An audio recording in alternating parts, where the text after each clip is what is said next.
এয়া ৰক্তিম সোণোৱাল আৰু এইবাৰ 2026 বৰ্ষত হায়াৰ ছেকেণ্ডেৰীত কিমান পাৰ্চেণ্টেজ পাইছা তুমি?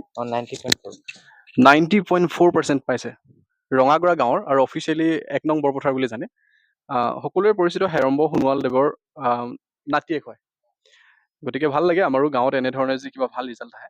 এই ল'ৰাটোক দেখিলে কোনে ক'ব বাৰু 90.4 দেখিবলৈ ঠাণ্ডা মুণ্ডা, কিন্তু ব্ৰেইনৰ লোডিংটো কেপাচিটি বহুত বেছি। চ' মোৰ ফালৰ পৰা এটা স্মল গিফ্ট, মই একো বিশেষকৈ হুঁচৰিত মাৰি থোৱাৰ কাৰণে অলপ ব্যস্ত আছিলোঁ, একো আনি দিব নোৱাৰিলোঁ। মৰমত এইটোকে দিছোঁ তোমাক। আমি সদায় আছোঁ আৰু তোমাৰ লগতে উঠি অহা চামটোকো তুমি দেখুৱাবা। আৰু তুমি কোন স্কুলত পঢ়িছিলা? মই Saikhowa higher secondary school. Saikhowa higher secondary school. আৰু কোনটো ষ্ট্ৰীমত আছিলা তুমি? আৰ্টছত আছিলা। আৰু তোমাৰ মাৰ্কছখিনি মই এবাৰ দেখুৱাই দিছোঁ। পলিটিকেল ছায়েন্সত পাইছে 98, স্বদেশ অধ্যয়নত পাইছে 91, লজিক এণ্ড ফিলচফিত পাইছে 91, এডুকেশ্যনত পাইছিলে 89, ইংলিছত পাইছে 84 এণ্ড MILত পাইছে 88। মানে গোটেইবিলাক 80ৰ ওপৰত। তো বহুত ধুনীয়া ৰিজাল্ট হৈছে।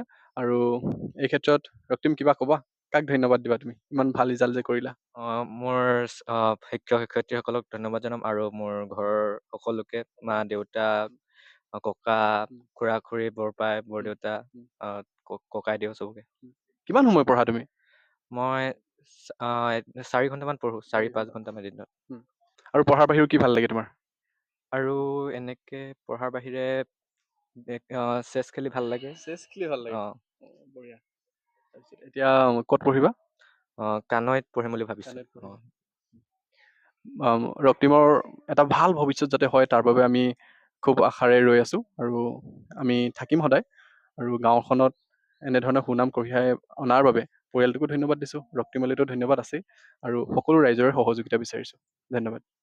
মই আকৌ এটা পৰিয়াললৈ আহিছোঁ, এইটো হৈছে হিমাংশু এণ্ড মোৰ ভাগিন হয়, মোৰ বাইদেউ ল'ৰা। আৰু I am proud at this moment, কাৰণ ই ছায়েন্সৰ পৰা পাইছা কিমান পাৰ্চেণ্টেজ?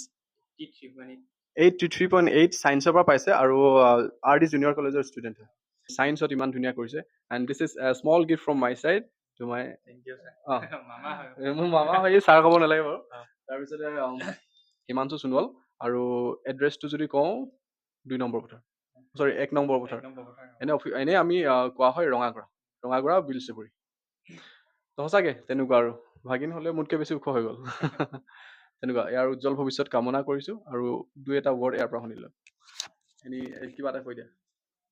মানে ভাল লাগিছে আৰু আজি ৰিজাল্টটো পাই। নাম্বাৰ কোৱা।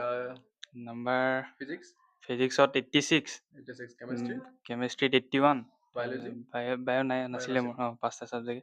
তাৰ মেথছত 88, আছামিছত 80, তাৰপিছত ইংলিছত 86। আৰু তাই ভিতালী, এইফালে হিমাংশুৰ ভনীয়েক হ'ব। হিমাংশুৰ ভনীয়েক ভিতালী, তাইও দিছিল, এবাৰ পাইছে। কিমান পাইছে? 68%। এইটো বেয়া পাৰ্চেণ্ট নহয়, বহুত ধুনীয়া পাৰ্চেণ্ট। আৰু কোন স্কুলৰ আছিলে?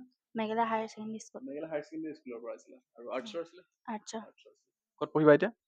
এতিয়া ভাবিছোঁ যোৰহাটত পঢ়িম। যোৰহাটত পঢ়িবা। কিন্তু এবাৰ যদি আমি চাওঁ অল অভাৰ আছামত, in comparison to HSLC or matric examination, তো higher secondary examination is quite better. বহুত ভাল হৈছে। তাৰপিছতে এইটো মানে ভাল লগা কথা, আৰু আমাৰ এইটো অঞ্চলতে দেখিছে কিমান ষ্টুডেণ্ট ওলাইছে। গতিকে আশা কৰিছোঁ এইটো এটা ৰেকৰ্ড ব্ৰেকিং ৰিজাল্ট হৈছে আমাৰ এইবাৰ ইয়াত।